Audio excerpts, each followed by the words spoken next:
Acompáñame a ver un pleno do Concello e comprender a realidade da política local. Chegamos ao Concello de Ponteareas, onde hoxe, luns 2 de setembro, temos o pleno ordinario de agosto, o cal se retrasou uns días debido á saída da volta ciclista.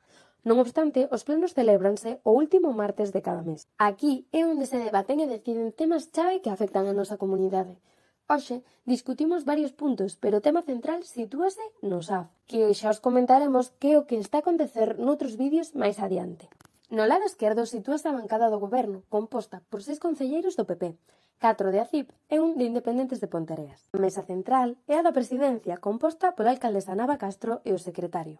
Por último, na dereita, sitúase a bancada da oposición, con 6 concelleiros do BNG, 2 do PSDG e 1 de P. O pleno comeza e a tensión xa se nota. Moitas veces a política local non é tan diferente da nacional. Debates acalorados, negociacións e ás veces falta de consenso. Sen embargo, tamén destacamos a falta de educación de algúns compañeiros da bancada do goberno cara á oposición.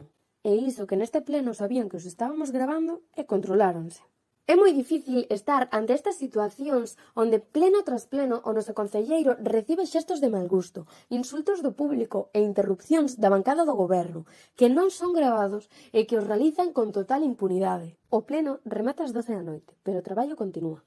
Hoxe defendemos unha vez máis a cidadanía e neste caso en particular as mulleres do SAF, apoiando a súa loita. Buscamos unha política máis xusta e transparente. Aínda que non sempre o logramos, seguimos loitando polos dereitos da xente do común. Grazas por acompañarnos. Non esquezas seguirnos para estar ao tanto das novidades políticas de Ponteareas.